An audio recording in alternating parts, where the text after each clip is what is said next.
everybody, this is Zachthetank, and today we're going to be playing some Warthunder for you, and today I'm going to be flying in my P-39s. Well, I'd like to show you some of my other fighters, but I just happened to be flying Americans at the time, and this is the replay that I ended up having to show you.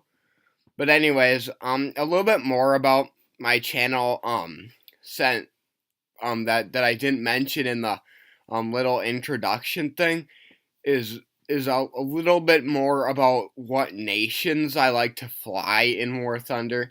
Like most people will usually go for Americans first, but this is a little fact about me. I actually went for the Japanese first for some reason unknown, and it turned out to be the wrong decision.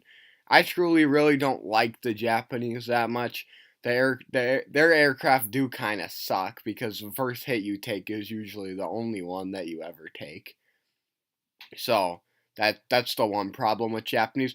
Then the second nation that I tried out was the Germans, and I didn't unlock very much for the Germans. And then I just went to the Russians because Russians, after all, are pretty good. Well, they are overpowered, I guess. Russian bias, after all. But then after that, I went to the Americans, which you see I'm flying here, which I'm trying to work on a little bit. But the highest rank that I've ever obtained in the game so far is rank 4.3, I believe, which very well proves that I am a very big noob at this game right now.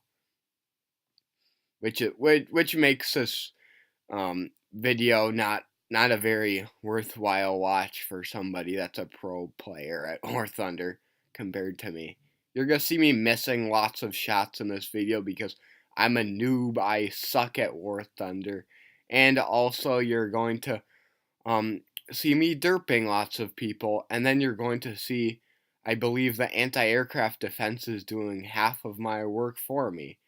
And the reason why I'm flying the P-39 is because of its 37mm cannon, if you're wondering why I would be flying this aircraft. Because there's nothing else you can light up, and there go the anti-aircraft guns, I believe, doing half of my work for me. But I just went for these because of the 37mm cannon. But back to the video, anyways. But there is gonna be some lag in this video. I have to apologize. I was doing this replay at home, and our internet is obviously not the best because we live 20 miles out of town almost, so we don't get much internet connection way out here. But I'm sorry I'm putting so many buts in this replay, but whatever. So I've been thinking the next replay that I'm gonna put up is probably going to be Russian aircraft. If you guys like that or not, I'm going to do Russian aircraft because I just killed a Russian aircraft right there. But Russian aircraft are more overpowered than what you're seeing in this replay. Oh, but this replay was pretty good for my standards. I usually don't get this number of kills. But there was one time where I was flying a Sturmovik and I got a 6-kill streak, which was kind of weird, but whatever. And it was airfield domination, so that made it even more hilarious. So that's that covered about my channel. So if you're asking how long I've actually been playing War Thunder, I would say around 6 months maybe. I kind of play it on and off usually because I like doing other things besides just playing video games, but that's how I've unlocked so far. I usually play 5 battles a day in War Thunder on average. So some days I don't play any, but five is my average, I think. But this day I was actually doing this at, I believe, 8:30. I think this was on Wednesday, I believe, this week. So I'm not sure if War Thunder has gotten any updates yet or something that would make this replay any different, but this is as close as I can get to what War Thunder is like right now. So back to the battle. So I've currently killed 3 guys now, and I'm attacking this B-34. But one thing that the cannon on the P-39 doesn't have is ammunition. Like, it fires pretty slow. If you hit something, they're like automatically dead. But in the end, it only has 30 rounds, anyways. So it's not very good. This video is pretty short, as you can see. It's only 10 minutes long. I think, and then this 37mm cannon claims another victim. But whatever. Pretty soon, everybody's going to be saying Americans are overpowered now, not Russians. But I'm still gonna always say Russian bias on everything, though if it's a Russian aircraft. So now I'm gonna go after this A-20, but like while we're on the topic, for some reason, I'm not sure if any of you guys can explain this. The day that I was doing this battle, everybody who played Americans was flying an A-20G. Every battle, everybody flew an A-20, and then there's a friendly A-20 right behind me. But everybody was flying A-20s on both teams. But anybody in like a German aircraft, anybody who was flying the Germans, was flying some form of the Ju-87, which really confused me because the entire enemy team after in the battle after this was basically A-20s and Ju-87s, no joke. But that battle's not the point of this video. It's this battle, anyways.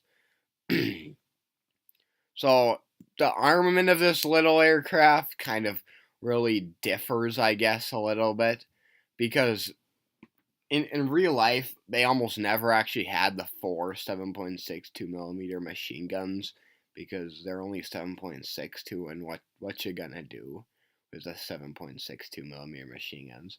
But the only thing they're good for is like setting fires on enemy aircraft, maybe sawing off their wings with machine gun fire, but otherwise that's it. That's all they do. And then there's twin 50 caliber machine guns right above the engine of this aircraft. Well, yeah, there's two 50 calibers above the engine, and then the 37mm cannon. But what makes this aircraft really kind of weird is that the engine is actually in the middle of the aircraft, not on the front. That's why there's a 37mm cannon in it, because otherwise you wouldn't be able to fit the gun in the aircraft. But in real life, even though the aircraft was based off of this 37mm cannon, it wasn't actually a very good weapon, I've heard. Like, the Russians used it to great effect. I mean, Soviets, excuse me again. But a lot of people think that it was for the 37mm gun was good for ground attack, but they actually couldn't kill like anything besides maybe a Panzer II or Panzer I with it, because the only ammunition the Soviets had was high explosive ammunition for that 37mm cannon. So you really couldn't do much of anything against tanks, but it was good against aircraft. I shouldn't say most. I believe half of the Soviet Union's highest scoring aces flew Airacobras or King Cobras, I think. It might have just been Airacobras, but I'm not quite sure. I'm just going to mention the King Cobra because I don't want to get it too wrong. So, yeah, and then I got rammed out of the sky because I didn't pull away because I'm such a noob. So that was really terrible failing on my part. But anyways, back to the P-39. So now I'm flying the P-39 with 4 50 calibers, not just the 2, one on each wing and 2 above the engine. That still is a good-ish 37mm cannon. Now, a little bit back to the history lesson of this aircraft.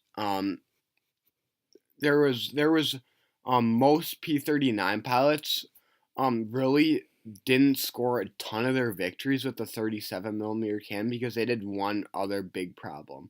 well, it liked to jam a lot, and then it didn't have much ammunition too. That was another problem.